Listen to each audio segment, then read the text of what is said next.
All right, we might finally start going. Sorry about the wait. We're trying to live stream the event, which is always very time consuming to set up. And I think we've got it going. So if you're on the YouTube channel of UQ Neurotech, you should be able to see our stream. Yeah, so welcome to the Neurotechnology Ethics Evening. It's the first event of this kind that our club's ever done. And we're really grateful for all the other clubs who are joining in to help us talk about the topic. Our exec members are mostly in the science and engineering fields and haven't really touched too much ethics formally in our time. So yeah, I think this is a great thing to do. All right, so first of all, just a shameless advert of a couple of things going on in our club.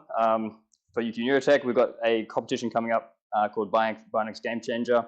We're looking for people to help us develop an EEG for a project to win that competition later in this year. This is the development stage so far. We've got the 3D print and also our own board. All right, and finally, another event is our AGM. So if you wanted to join in with the club or make a difference in how we operate, please come on in week 10. There's a QR code for our Discord. Okay. This is the Slido link QR code for this ethics evening. If you get your phone out and scan that, or on your computer, you can go to slido.com and type in that code.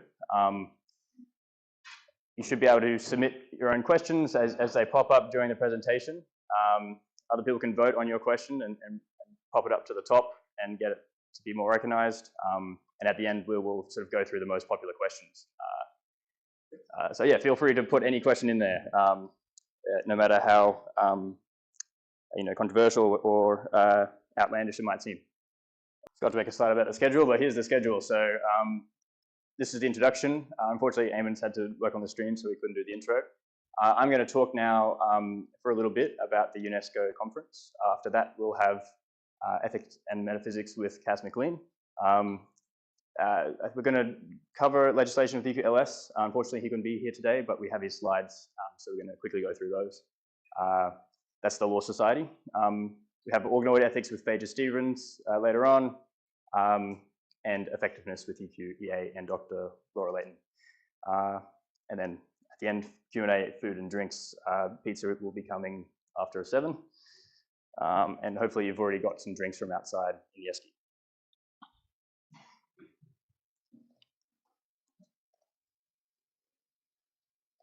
All right. So I will start my presentation now. All right, so my presentation is primarily just going to be a summary of what the global conversation on neurotech ethics has been. I'm probably not going to add any of my own ideas too much. Namely, the biggest sort of organization or organized effort to talk about neurotech ethics has been the UNESCO conference that happened last year. And I'd like to link that to the free software movement at the end.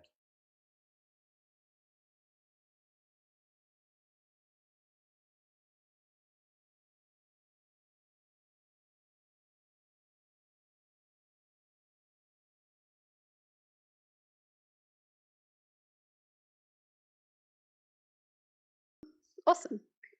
First of all, I'd like to thank UQ Neurotech for asking me to speak here today. I really appreciate it. And I also appreciate everyone for coming from philosophy and everything. It's nice to see everyone. So my name is Cas. A little bit about me. I'm doing my honors in mathematics, but the reason I'm here talking about this topic is because in my undergrad, I did also an extended major in philosophy, and I was the secretary and president of UQ Student Philosophy Association a couple of years ago, so I'm also here in part to represent them as well. And today I'm just going to be talking about the ethics and metaphysics of neurotechnology. So before I begin, I just want to explain a little bit about, I guess, what philosophy is and why it needs to be here today, I guess. So philosophy, for those of you who don't know, well, my definition of it, it's basically just asking questions. So it's asking what is real and who are we, and all these big questions about the world and reality and what we should be doing. Those are kind of the questions that philosophy aims to tackle. And philosophy is broken up into 5 main subdisciplines. And yeah, today I'm going to be talking about 2 of them. So one of them is ethics and one of them is metaphysics. So I'll just explain what they are. So ethics is, hopefully you're all kind of familiar, but it's asking questions about the actions that we ourselves should take, either as individuals or as society, to move towards the good. And more so than that, it asks what is the good and should we be moving towards it? And those kinds of questions. And metaphysics is kind of a little bit more typical for what you might think of when you think of philosophy. It's asking, you know, is this table real, and what is time, and who are we as selves, and what is consciousness? So that is the metaphysics part of it. Now, I just did want to mention that even though I know this is an ethics and neurotechnology night, I thought it was important also to include the metaphysics because, one, it's really interesting and it's a really important part of this topic, I think. And secondly, because our ethical decisions will necessarily be intertwined with our metaphysical opinions. So what we believe consciousness is going to affect the way that we behave about neurotechnology. So I think it's interesting to look at them both together. Yeah, thank you. Okay, so just before I get into this bit, I guess I'll give you an outline of what I'm going to be talking about today. And some of the questions we're going to look at are what makes neurotechnology different from other technologies? And what unique privacy issues arise from neurotechnology? How should we manage trade-offs between privacy and well-being? What is the self and what is consciousness? So I'm going to kind of be talking about these, but I just did want to mention that my goal here tonight is not to give you a yes or no answer about anything. Philosophy is about asking questions, and you'll be hard-pressed to find anyone in philosophy who will give you a hard yes or a hard no on any answer. So today is about exploring different topics and trying to get us thinking about things, because it's important, even if we don't have the answers, to at least be asking the questions. And so I guess I'm going to go through some of the issues in ethics, and we're going to look at how we can trade off, or how the trade-off might look between some of the positive things that neurotechnology can bring us. And at the end, I'm going to talk a bit more about the metaphysical side of things. So yeah, let's get started. The first thing I wanted to do was talk about the role of ethics in technology more generally. Because for someone, if you're more in the technical side of things, maybe you think it doesn't have a role to play in the development of new technology. But science, technology, and ethics have always kind of gone together. And I think that they always should. So if we ever kind of disengage ethics from science, I think we've kind of turned down the wrong path as society. So I wanted to give us like some examples. So one of my favorite examples is cloning, specifically human cloning. So back in the early 2000s, we were kind of developing technology to clone new things. So we were cloning animals. And the question kind of turned to human cloning. So, and it was a question of, okay, are we able to do this? But then the broader question is like, should we be doing this? And so what happened was UN got together, similar how they have done for neurotechnology, and they put out kind of a statement that said they did not believe that we should be doing human cloning. And so a lot of countries now have banned that.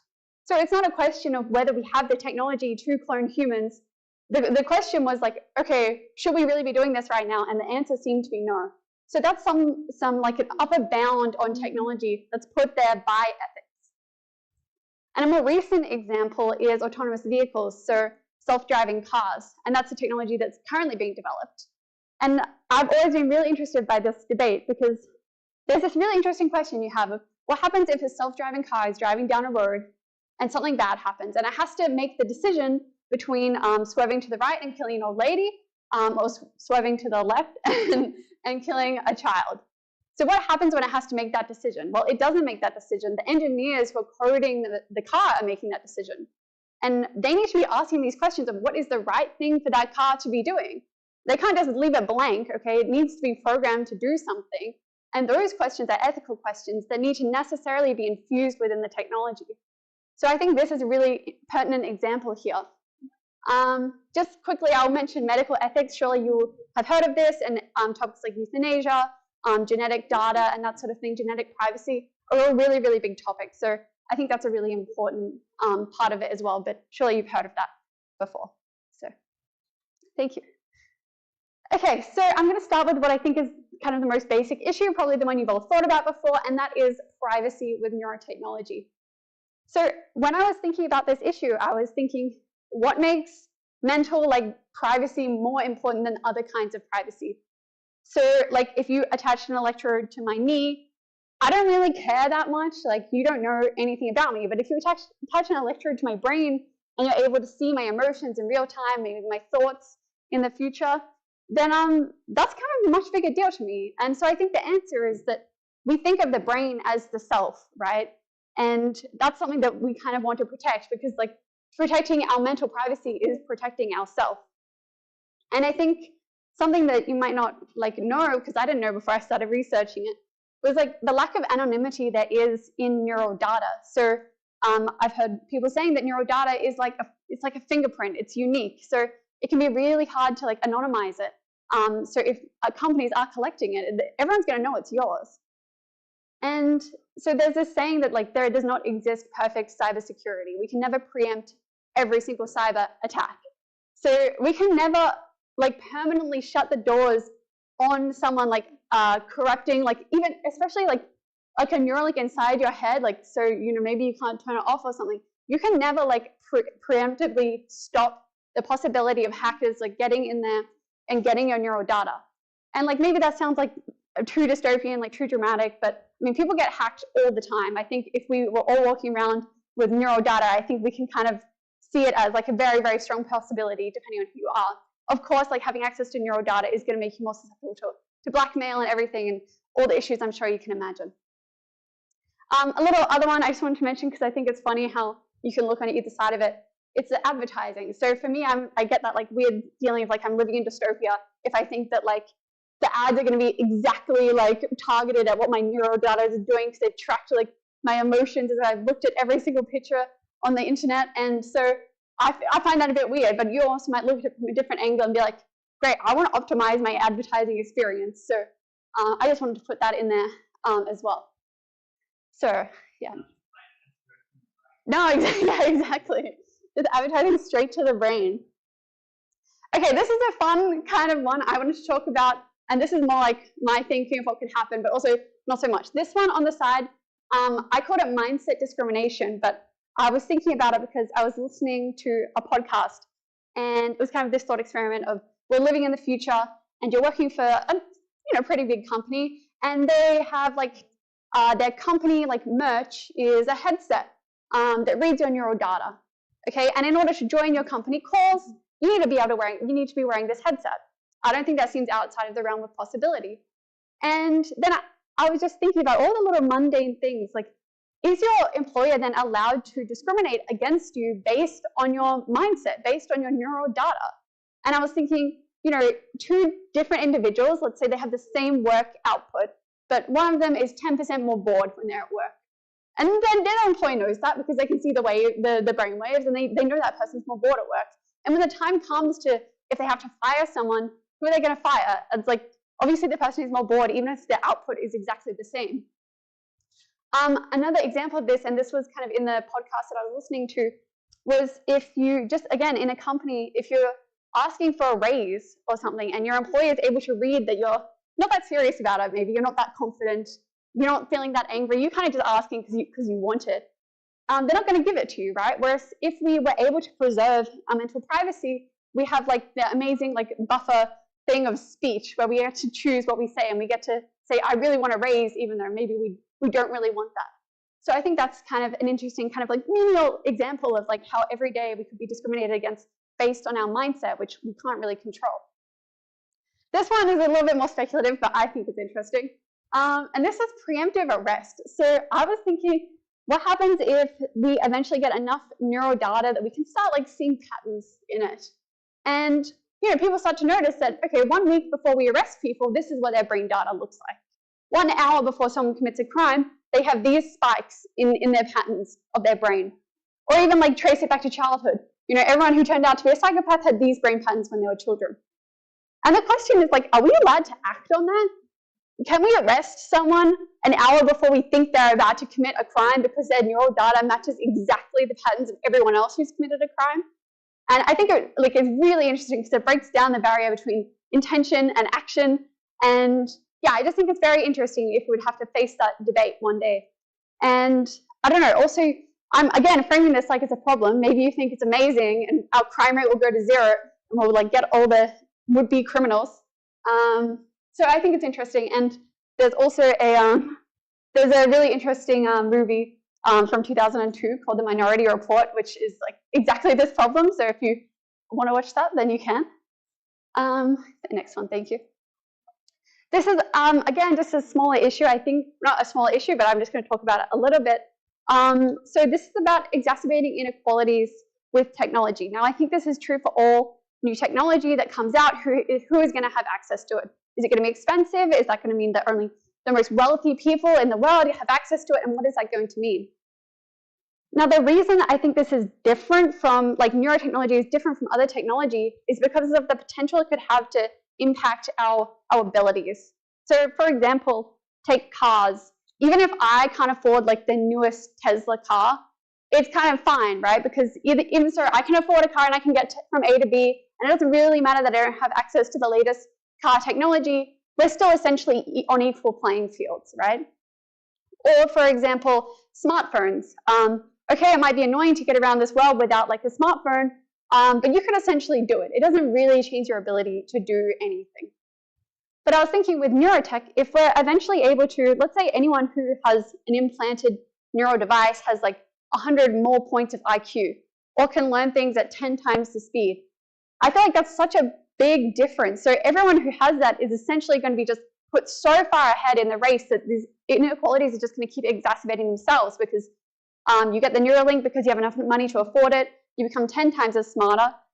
Then you get to, like, you can make more money because you're smarter, and then it just kind of exacerbates that. So I thought that was kind of interesting to highlight how this neurotechnology might be different from other technologies in that sense. And okay, so the last thing I wanted to talk about was, it's kind of this famous philosophical thought experiment called the experience machine. And I would like to pose it to you guys, and then I'm going to ask you perhaps what you would do. So the experience machine is a very simple concept. I think it was Nozick who came up with it. And the idea was, what happens if scientists build a machine that you can enter, and they have ways of stimulating your brain at the pleasure centers and optic nerve and everything, such that when you're in the experience machine, it's exactly like real life. You cannot tell the difference between that and real life, and you can make it as amazing as you want it to be. So every day you're just free, you're like frolicking in the woods, whatever you do on your days where you're super happy. So this is what the experience machine does. And the simple question is, would you enter? And I will say there's no time dilation. It's not the fact that you can enter the experience machine, live an entire lifetime, and then come out in 1 hour has passed, because in which case maybe it's a different answer. But I would like to ask a poll now. So I'll say, hands up if you would enter the experience machine. Okay, hands up if you would not. So here we have a pretty large consensus for would not, right? Because I think we still have this value for authenticity and that sort of thing. But why did I bring this up? I brought it up because in like 20 years' time, we're probably going to have the technology that is able to change your neural patterns, right? I don't know how long it's going to take, but that is where the technology is leading us. So I just think it's interesting that in who knows how long time, we will actually might be posed with this dilemma in real life. Because you might be able to put on a headset, it stimulates your pleasure centers, and you can have to choose between lying in bed all day, you know, just like, you know, in your happy place, as opposed to like going to work and working all day. So I just think it's interesting because this might be like a philosophy experiment brought to life in a few years. Okay, and this is my last slide on the ethics side of things. So I've talked a lot about the negatives. So I've talked about privacy concerns, discrimination, experience machines, exacerbating inequalities. I haven't talked about military use because I think it's pretty clear how this technology could be used there. But I also don't want to undersell the benefits of this technology. And it's already been talked about a lot, but a large percentage of people are struggling with mental illnesses, and it's thought that neurotechnology could be a way forward with this to help people. So if 50% of the population is living a much, much better life because of neurotechnology, that's clearly like something we need to consider, right? Also, increased speed of communication. If we can communicate 10 times as fast, what does that mean for society? Like, how much more could we get done? Could we improve society more? Also, just giving communication to people who weren't born with it is another thing as well. So on this side, we do have exacerbating inequalities, but it also could be decreasing genetic or accidental inequalities that we have. Increased happiness, question mark. I think we've talked about that.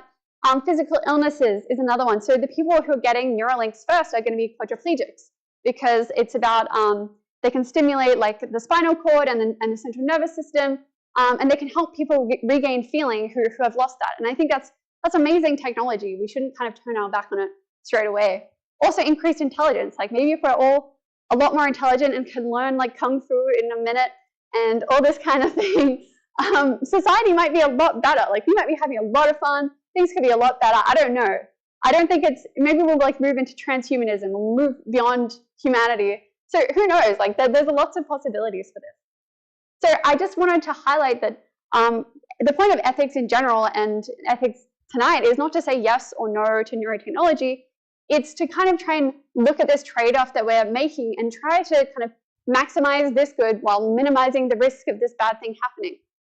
And I did want to like mention there is like some ethical tools that we use for this. So one of the main, I think it's kind of the main ethical theories in modern society is utilitarianism. So which is basically like the greatest good for the greatest number. So you're basically just doing an expected value calculation and trying to maximize the good. And the good, it's debatable. It could be happiness, could be flourishing. There's different definitions. But I think it's kind of a tool we can maybe use to apply to a situation like this and see it as a way to kind of weigh up all this good and see how we can kind of mitigate these concerns in order to kind of maximize the good that neurotech could do in the future. Yes, so that's all I have to say on the ethics side of things. I will quickly move on to metaphysics. Oh, I've got plenty of time. I must be talking at 1.5 speed. I'll slow down then. Okay, so metaphysics. I did already explain a little bit what metaphysics was, so I will just move on straight onto the next slide. Yes, so one of the most important issues in metaphysics is this idea of continuity of self. And that's basically the problem of how do we know that you are the same person like today as you were yesterday or 10 years ago?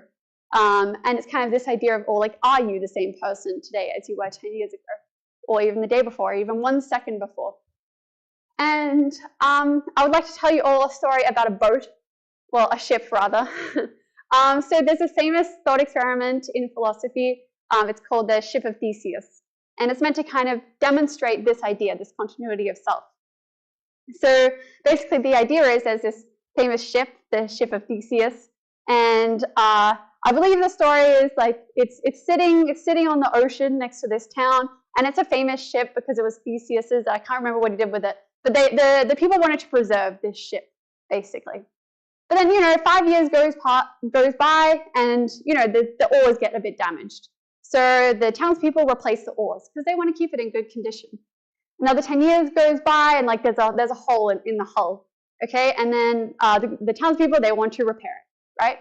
And so the thought experiment is, okay, 100 years down the line, every single piece of wood from the original ship of Theseus has been changed.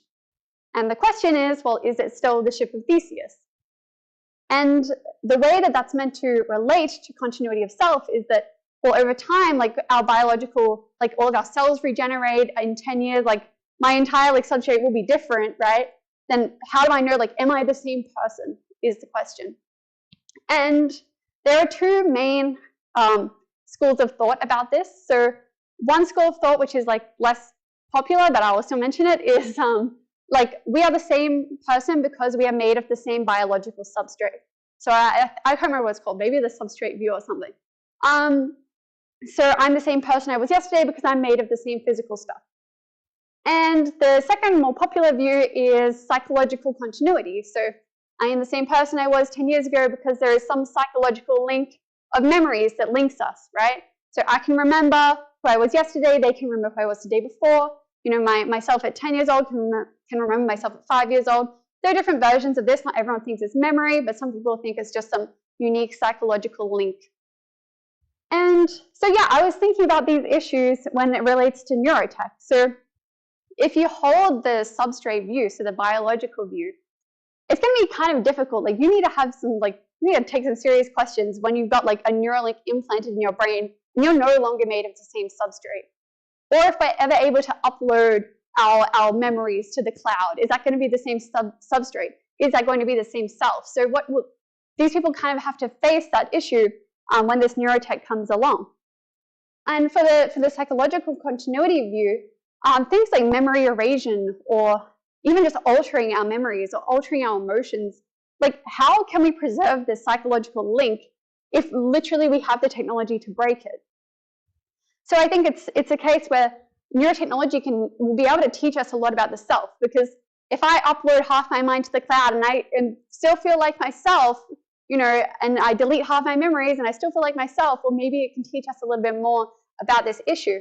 But on the other side, we need to have neurotechnology that looks at this problem and is like, okay, whatever we do with neurotech, we need to preserve the self. So we need to kind of have this conversation about what is the self, how does the self continue, and try to kind of keep that going with neurotechnology.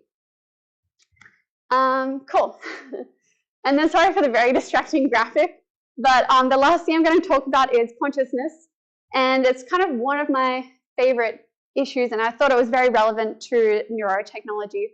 So the problem basically is that we don't really know what consciousness is, right? Like, we don't know why we experience things the way that we experience things.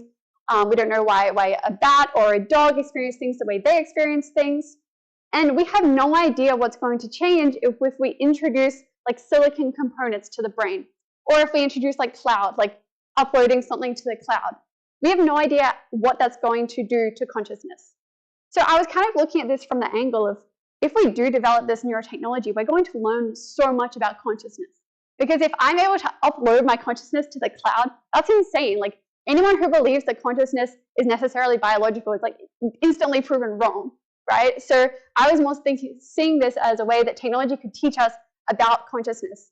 And I was also thinking it's a way to, like, maybe we can move past human consciousness. Like, who knows? Like, if we upload ourselves to the cloud, maybe that will be like, I don't know, the next version of consciousness. So this was more a thing about what neurotechnology can maybe do for philosophy.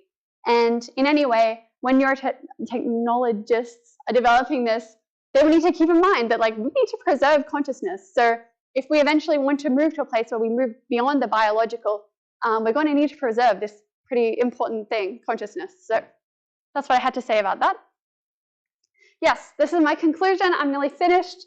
I guess what I wanted everyone to take away from this was, I guess, like, these conversations are really important to be having now as the technology is being developed. So I think it's no good to go 50 years, have these issues arise and have not talked about it. So I think it's really great that these are being talked about now, and perhaps it seems far-fetched that the technology would lead us to these places, but it's no good if we wake up in 50 years, these things are all happening, and we are like, damn, we wish we'd kind of thought about it a little bit more. So I guess thank you everyone for thinking about this issue with me, and yeah, thanks for being here tonight.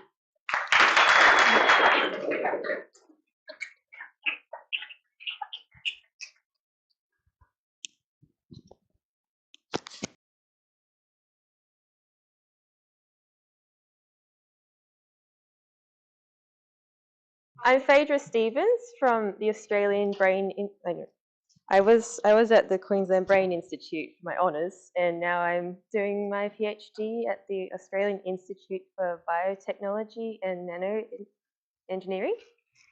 And I get to work with tiny brains, which I'm very excited about, and I'll get to tell you all about it today. And oh, hello.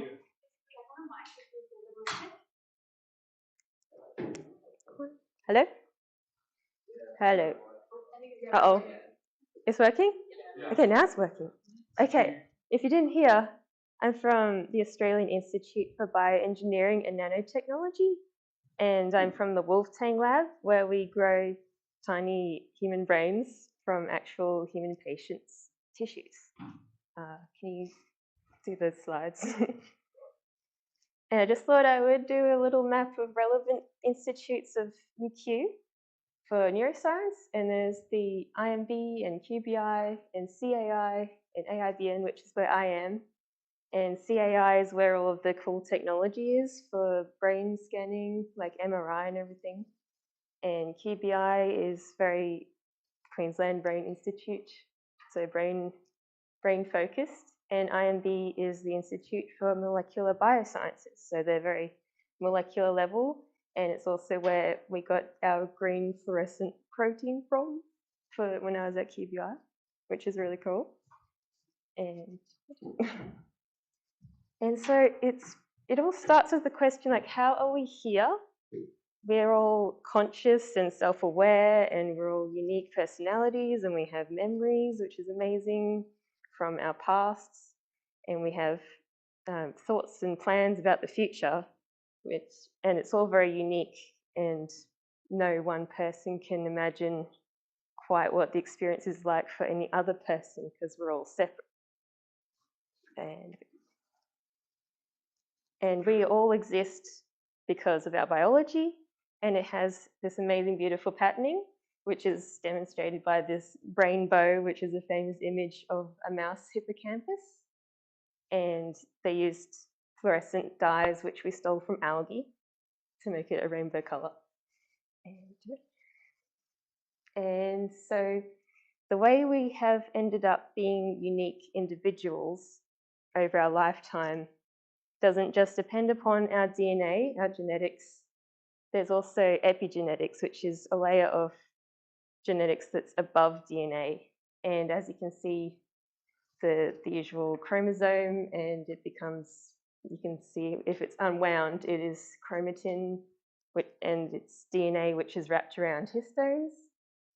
And it is epigenetics, which says how bound up or not bound up the DNA is, which decides how much of the expression of protein is created, which is the machinery of our biology. So, and this is unique for each cell in our entire body, which is an amazing, beautiful patterning across all of our bodies, not just our brain, but also our other organs which interact with our brain, such as the gut, which has the gut-brain axis, which has been really exciting research recently, which can actually change your personality if you have a different gut biome. And so, yeah, epigenetics is how, with our lifetime, we can be different people to if we had different epigenetics, let alone different DNA. And how we research in neuroscience for our central nervous system or the brain is other animal models, because we can't go around just experimenting on each other's human brains. And so these are the animal models that we use at UQ. There's the zebrafish and C. elegans and the Drosophila melanogaster and different mouse models and rat models. But they're not in human tissues.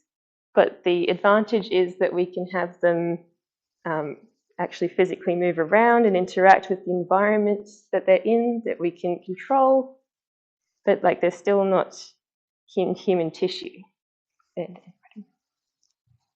And so we also want to reduce and replace and refine these animal models, so then we can have the experimentation cause the least amount of harm to the animal and discomfort, which is refinement. And we would like to reduce the numbers if we can at all possible, or just plain replace them, which is what my lab is about trying to do with the new brain organoid tool, which is the human brain organoid model.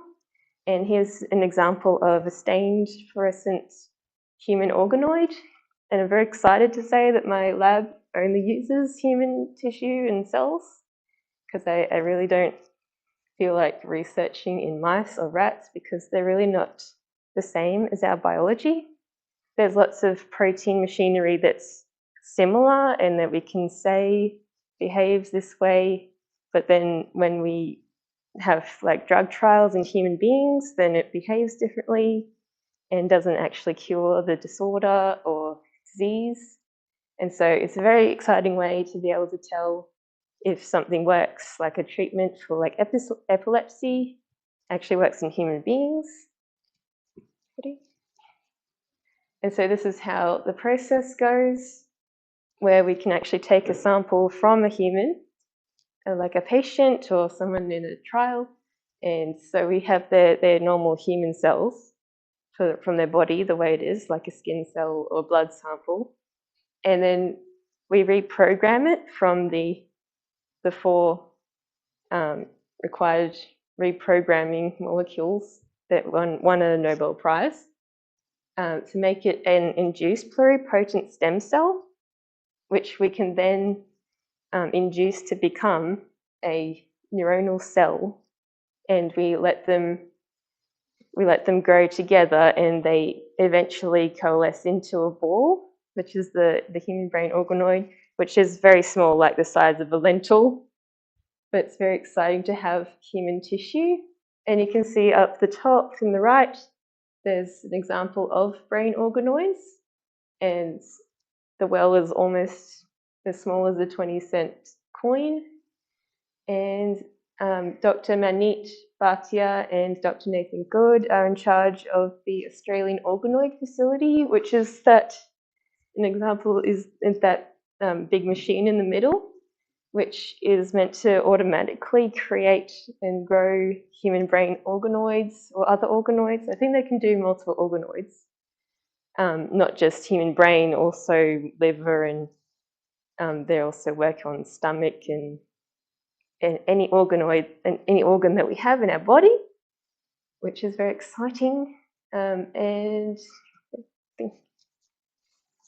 so they recapitulate a lot of our biology, but it's not fully developed and matured like in an actual adult human brain.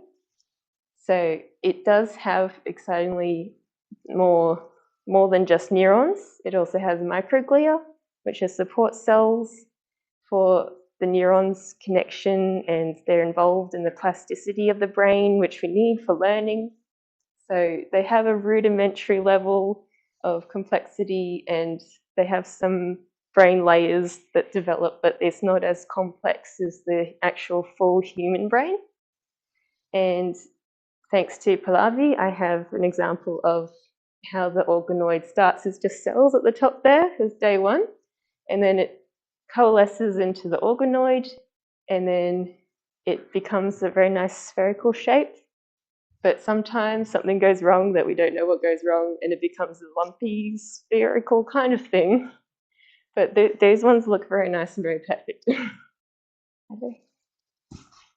And we've been able to, well, our group has taught some brain organoids how to play Pong, which raises the question of how conscious are they, and how intelligent, and would we be torturing them if we did experiments on them with neuroscience?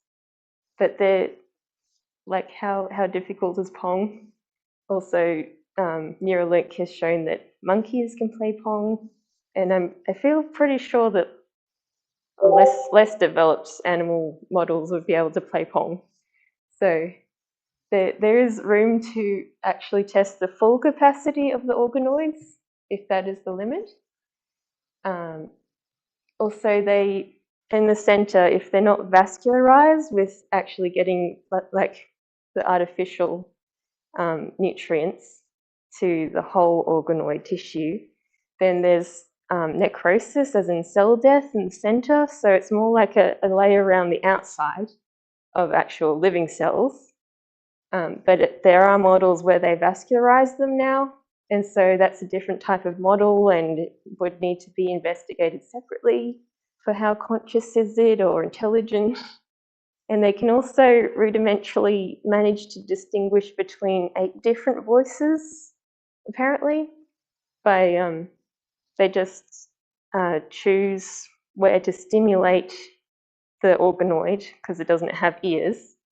And then they record the patterns, and so when it's seen that there are different patterns in response to the different voices, they take that as it understanding that this is a different voice, and it has a rudimentary memory of that this voice is different. And we are making organoids that are more complex now, with not just 1 organoid, but 2 organoids in this very exciting paper, where they had a green fluorescent organoid and a red fluorescent organoid, and they they had a channel that was between them in the wells, and they let the axons grow into each other. And so that was them demonstrating that at 6 weeks they have grown into each other and able to probably communicate with each other. And as you can see in the diagram, in the well plate, there's little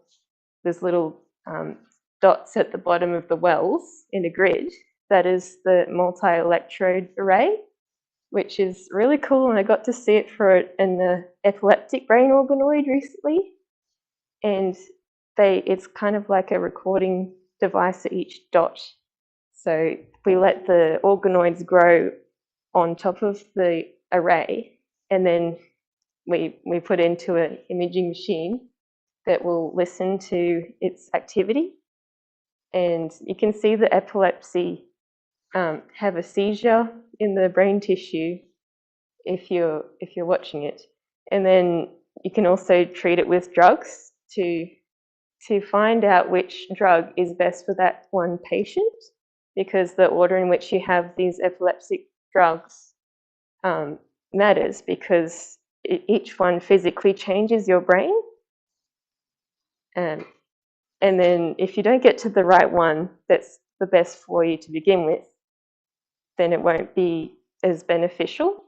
So this project, which was called the PERSIST project, was about getting the right medication to the right person to begin with. And this is also very exciting, where we're going to try and build networks of multiple organoids.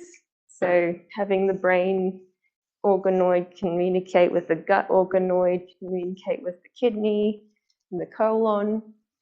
And we want to measure using electrophysiology, which is the electrical signals coming from the tissues. And we would like to avoid having a Black Mirror episode. If anyone watched that White Christmas one, that was very harsh.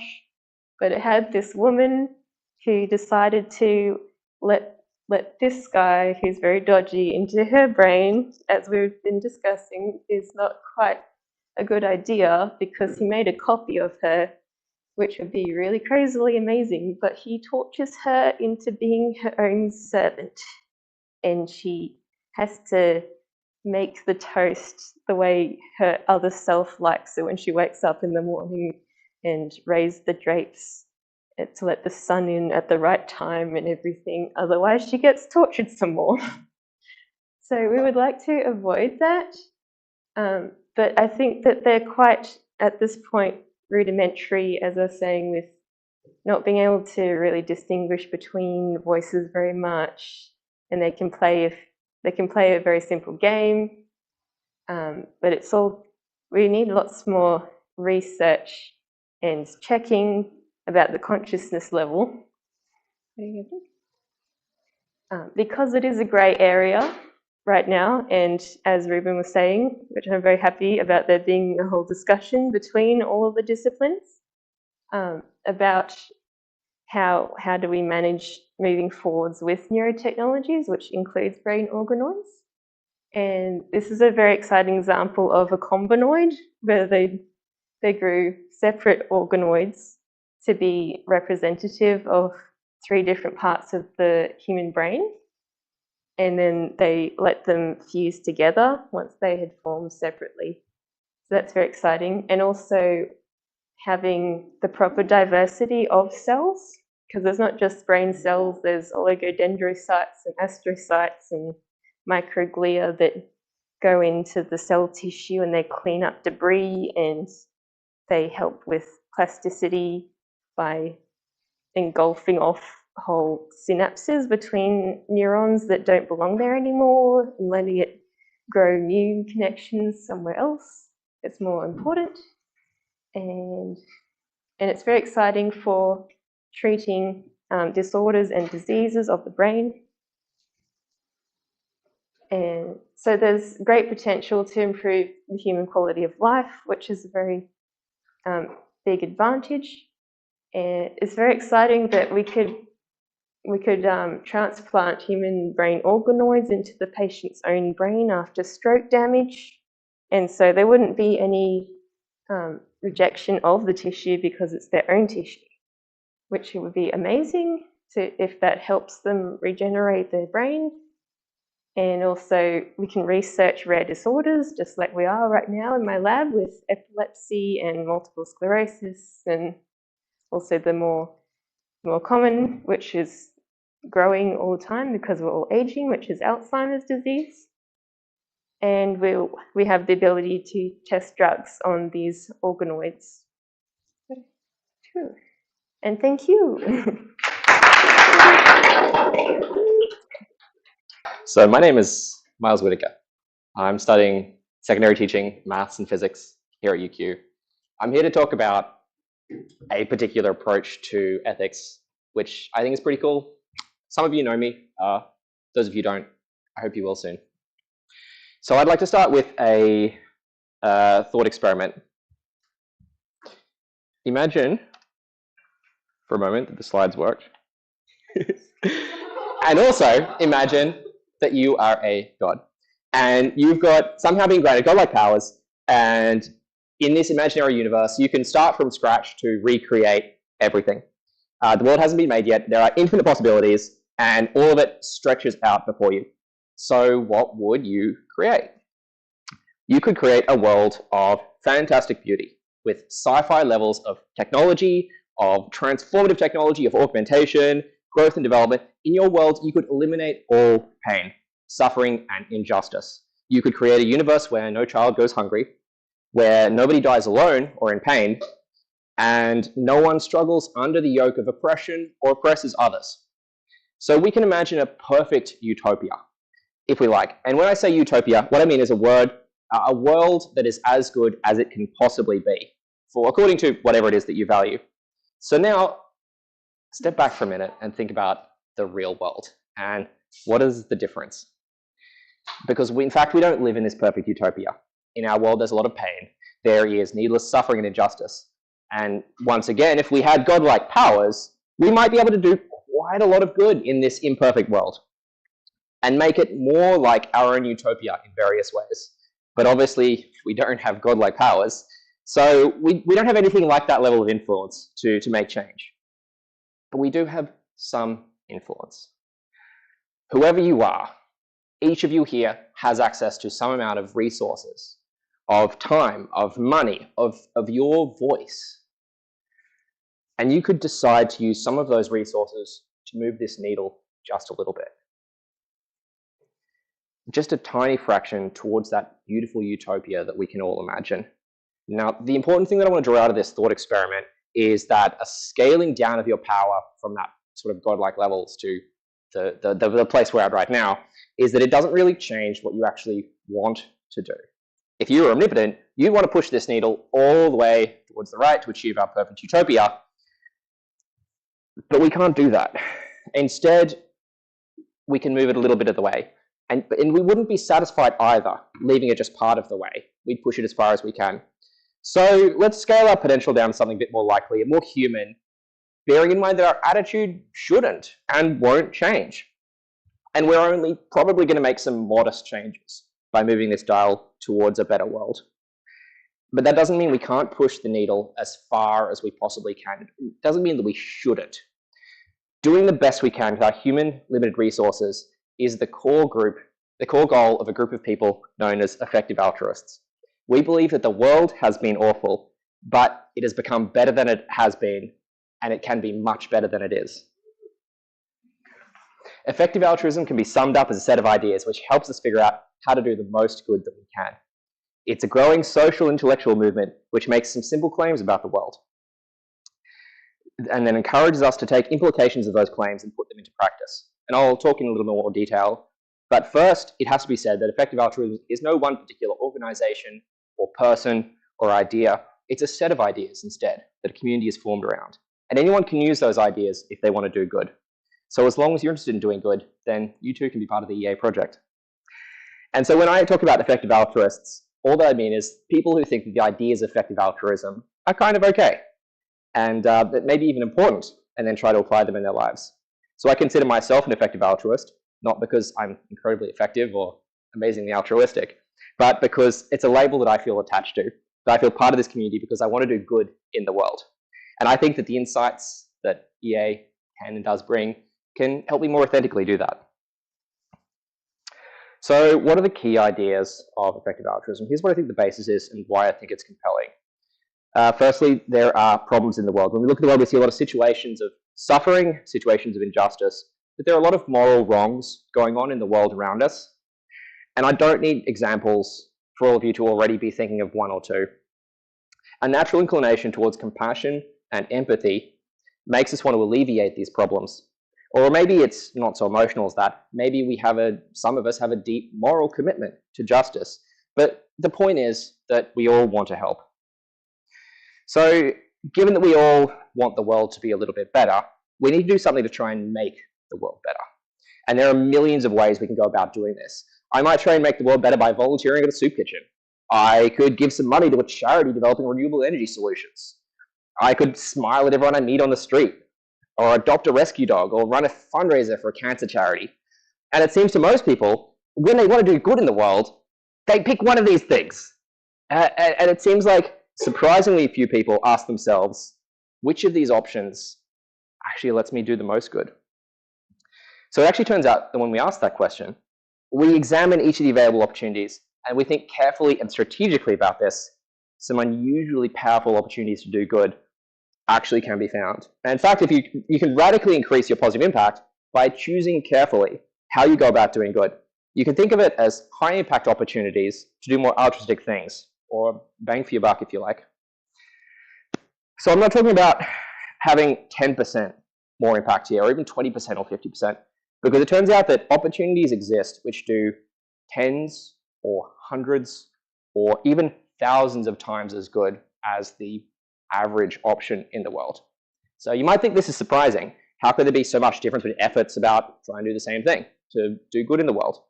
Well, let's take a look at a real world example to show you what I mean. So I'm going to talk in a moment about how effective altruists often compare opportunities between different areas or causes.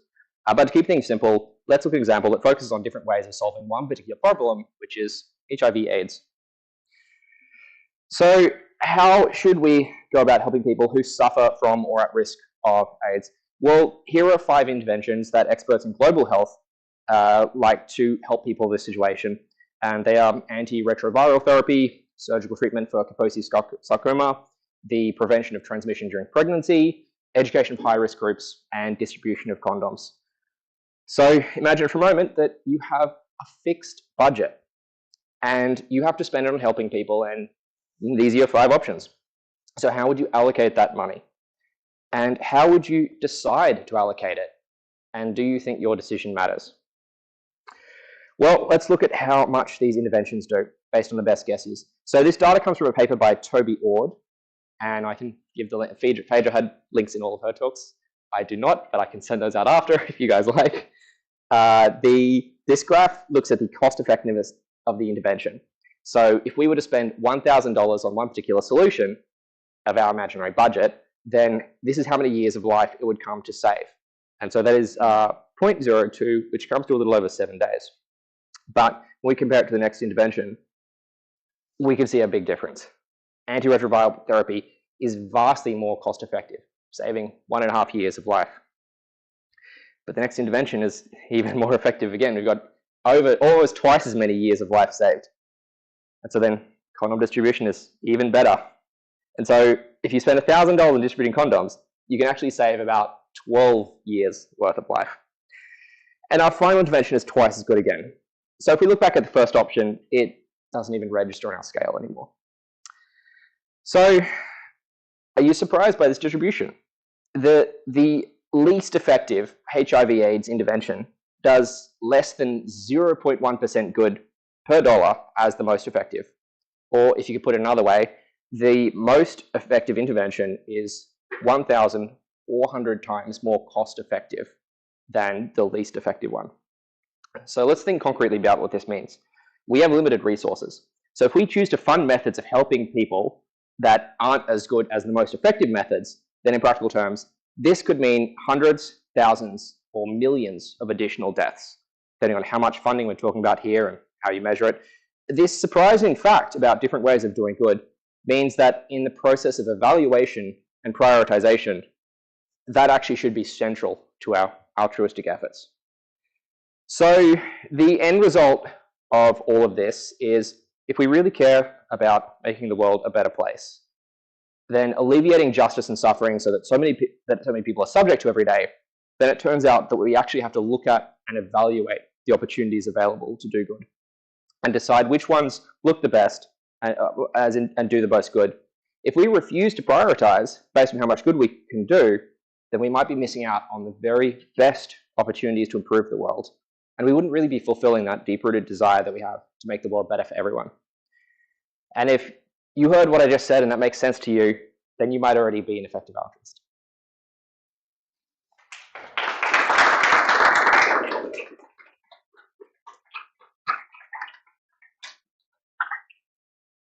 I'd like to introduce my partner in crime, Dr. Leighton in the Australian Institute of Biotechnology and Nanoengineering.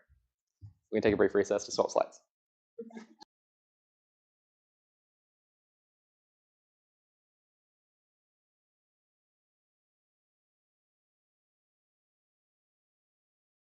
All right, I think I'm the last speaker, so I'll try and get through my slides reasonably quickly because I think we're quite a bit over time. Firstly, thank you very much for the invitation. I actually did not know that this club existed, and this is amazing. I'm really glad to see that there's a group of people at UQ who share this interest. It's awesome.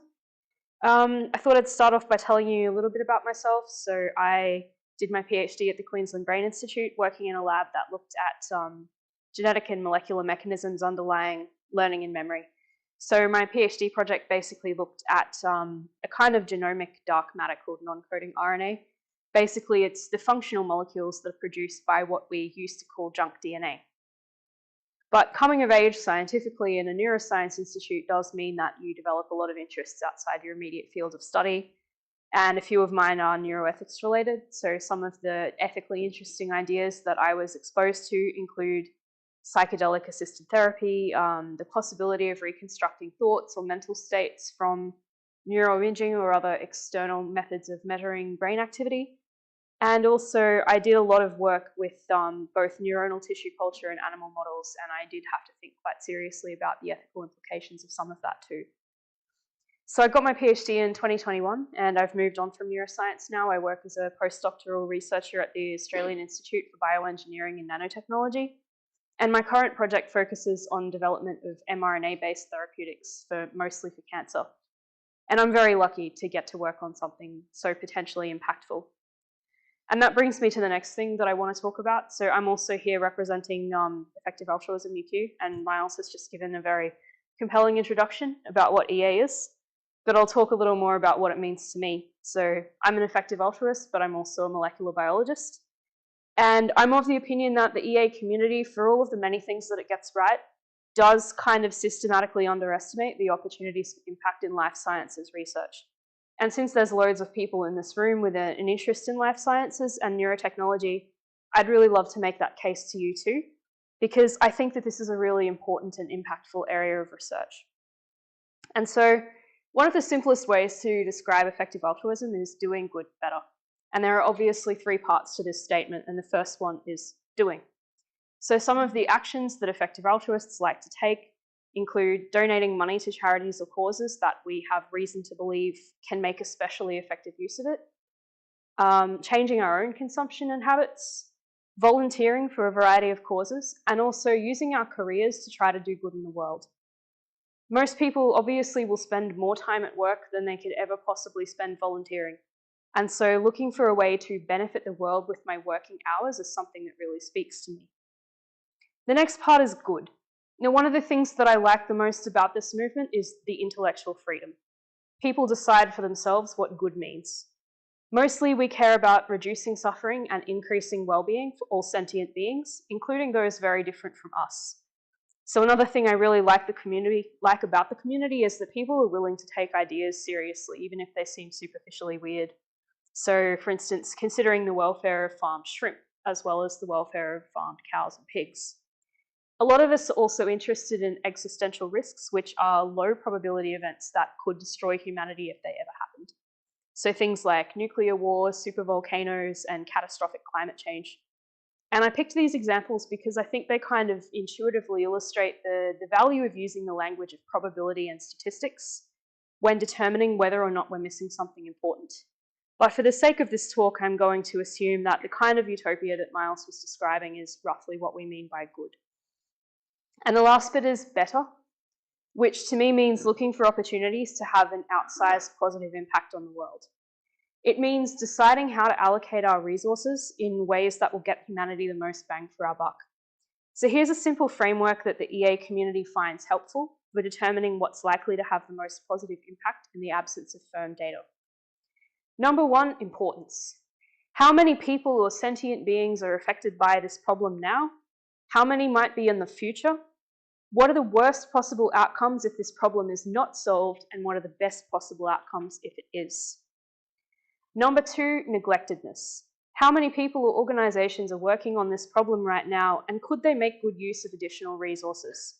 Would adding more resources to this be a massive boost, or would it run into a diminishing returns or too many cooks kind of situation? Number three, tractability. This basically means how solvable is this problem? Is effort, time, and resources spent on this actually going to move the needle? There are some really important problems that we have to leave in the too hard basket for now because we don't have the technology or the sheer amount of resources that would be needed to make meaningful progress. So what causes do most EAs consider to be effective or important within this framework? Well, I want to mention again that there are some really big differences of opinion about this, which is awesome. But in the interest of keeping this part of my talk short, here are some of the causes which are most commonly associated with effective altruism. They include extreme poverty, neglected tropical diseases, factory farming of animals, biosecurity and pandemic prevention, prevention of nuclear wars, and working to make sure that future artificial intelligence is aligned with human values and goals.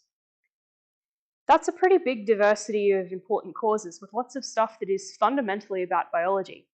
And yet, when I was a grad student attending student-focused career events, these are the career suggestions that I was hearing over and over.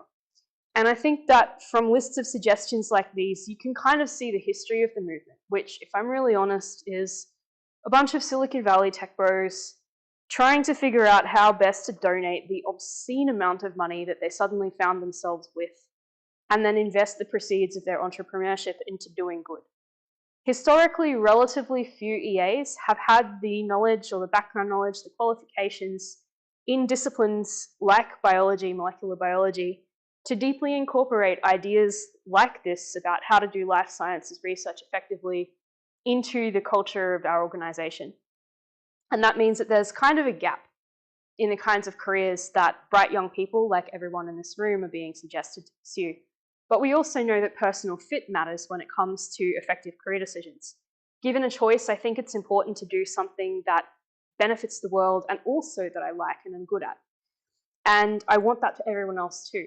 I like to think that I'm a pretty decent scientist, but I don't have the math or abstract reasoning skills to thrive in a discipline like AI technical research. What I do have is an abundance of curiosity about the natural world and an intuition for understanding biological complexity. And I know I'm not alone in that, and so I increasingly find myself an evangelist for effectiveness in life sciences. I felt for a long time like my career ambitions weren't or couldn't be an EA thing because I didn't see my interests and skill set represented in the community. So now I'm trying to make the effort to share my thoughts and experiences in this space to build community awareness of how many opportunities for impact exist within life sciences. And because this is a neurotech audience, I picked out two topics that I think might relate to the research or ethical interests of some of the people in this room, and where I think that there might be opportunities to have an outsized impact. So the first of these is hedonistic set point. This is basically the idea, backed by quite a bit of evidence, that most people have a fundamental set point for happiness and contentment when they are mentally well. So just to be clear, I'm not talking about people with mood disorders like depression or bipolar disorder. I'm talking about people with no diagnosis. You know how some people just seem to go through life being just like kind of about everything all the time? And then other people seem to find just a kind of quiet joy in life almost all of the time. That's hedonistic set point. Now, obviously, everyone has both positive and negative events that happen in their life. Someone going through something awful like bereavement or a breakup or financial woes is probably going to feel crappy a lot of the time. And someone experiencing new relationship energy or achieving a major personal goal or going on an awesome holiday somewhere really nice is probably going to feel great. But over time, people's average daily mood returns to its baseline point. And that baseline can be quite different for different people. But research shows that long-term happiness is stable over time for most people. And in my opinion, that's really freaking unfair. Again, notice that these three people are all close to the middle of the scale. So none of them would be considered mentally unwell at all. These people are all variations on normal. But I would bet that over a lifetime, person C is going to have subjectively higher welfare than the others. Now, obviously, we have interventions that can temporarily bump someone all the way up the happiness scale, but equally obviously, these aren't good things. We've already had several conversations tonight about these. A lot of really great fiction has been written about the risks and dangers, both personal and societal, of drug abuse and wireheading and other possible ways to exist in a state of artificial bliss. And I think there's a general consensus that this is not something that we want or should be working towards. But what if we had interventions that could shift a person's set point just a little bit in the positive direction? Nothing that would make them neglect their responsibilities or behave self-destructively, but something that would make sunsets just a little more colourful, and a hot cup of tea on a rainy day just a little bit more warming. To have any hope of achieving this, there's obviously a great deal of research to be done about why there is a difference between individuals in hedonistic set point. And we also need a robust ethical debate about what kind of interventions are acceptable and what should be encouraged versus permitted versus required versus banned. To be clear, this technology does not exist. And I know that I'm being vague and kind of futuristic, but this stuff makes me think and I love to share that.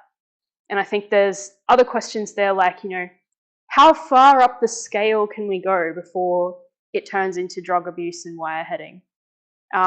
What do we do with the people who opt out? There's so many hairy ethical questions. I absolutely love this kind of thing. So the final part of my talk, I wanted to touch on a topic we've already heard about tonight from Phaedra, so I'll skip over some of the intro because she's already done such a great job of explaining what organoids actually are. I'm used to having to introduce this whole concept from scratch, so I can skip over so much stuff. When I was a PhD student, I used to grow neurons in single layers in dishes, and to be honest, I put this up. I just wanted to have an excuse to put this image on a slide. It's probably my favorite scientific image that I've ever taken. Oh, thank you. So these cultures are made from all kinds of adult neurons just jumbled in together without the supporting cell types of the intact brain. They do form connections with each other. Electrical currents can be observed and measured in the dish, but these neuron cultures are absolutely nothing like brains. And then in the last few years, obviously, this new form of neuronal tissue culture has taken off. And when cultured in a special way that Phaedra was telling us about, these neuronal stem cells can recapitulate some of the developmental events that happen in the embryonic brain in order to self-organize into complicated networks of dozens of cell types. And this beautiful layered morphology is the same kind of complex cellular architecture that supports consciousness in humans and animals. And doing research with humans or vertebrate animals obviously comes with pretty extensive ethical and regulatory oversight. I spend an insane amount of my life dealing with animal ethics related paperwork. But no one cares what I do with bacteria or fruit flies because of the general consensus that they cannot suffer to a meaningful degree. And this is also true of monolayer tissue cultures. And I think even a decade ago, the idea that something resembling consciousness could ever come about in a laboratory incubator was so far-fetched, it was a matter of sci-fi. And now it could actually become reality, and the ethical framework for these tissue culture experiments really hasn't caught up. So the primary ethical concern at the moment is, can they suffer? And this one I'll skip over a bit because we've already heard about it tonight. So obviously some people have argued that they can't because they don't have sensory inputs, but they do have most of the cell types that process sensory information. And one thing we know about brains is that they're incredibly plastic. So when their expected input is missing, they can find a new one to respond to, which is part of the reason why amputees can sometimes experience sensation in phantom limbs that they don't have anymore, because of pain and sensory circuitry responding to incorrect inputs. And we don't really know what inputs organoids are responding to or can respond to, but we know that their electrical patterns can change in response to light and movement. Another question is whether research on organoids is more or less ethical than research on animals. So we've already heard a lot about the ethical case for replacing laboratory animals with tissue cultures, which has always been considered, in my experience, to be straightforwardly ethically good. But when we work with animals, they can tell us through their behavior when they're suffering, and then we can take action to relieve their distress. Not so for an organoid, which has no capability for a behavioral output, which could theoretically scream into the dark without anyone hearing. So to be clear, I do believe that at least with current technology, replacing animals with organoids is a good thing. But as this technology improves, I don't think we can always assume that all organoids will deserve less ethical consideration than animals do. A third question is whether or not it's acceptable to implant cerebral organoids into the brains of animals. So the size and complexity of these structures is currently limited by gas and nutrient exchange in tissue that lacks a circulatory system. But when you put these organoids into animal brains, they very quickly tap into the animal's circulation and continue to grow. And we don't know whether they would continue to expand their own potential consciousness with access to the animal's metabolism. Another possibility is that the interface between the organoid and the animal could result in the organoid accessing the animal's senses, causing profound changes to either the organoid's or the animal's perception of the world. And then the final ethical question that stands out to me is, what do we do with these things when the experiment's over? I don't think twice about throwing a dish of cultured cells into the bin, but killing a mouse always feels like an act of some gravity, something that is deserving of reflection and respect. And I don't know where on the spectrum we can say that these things fall. I think, do we have an obligation to destroy them when they reach a certain age, or is it more like an obligation to try to keep them alive? And I think whether we're ready for it or not, this technology is already becoming less Brave New World and more lab next door. And I completely agree with Phaedra that there are major ethical quandaries here that we are only just beginning to grapple with as a society. So these are just two examples among many, many, many, many emerging technologies that we've heard about tonight that have potentially profound impacts on the future of humanity and society. And it's really wonderful, actually, to see so many people here tonight who are interested in neurotechnology and transhumanism. And if you see a future career in this area, and you'll remember one thing from my talk tonight, I hope it will be this one: it matters how much good you do. There are many opportunities for impact in life sciences, both in research and in grappling with the legal and ethical and policy ramifications of that research. And I really hope that a few of you will find them. Thank you.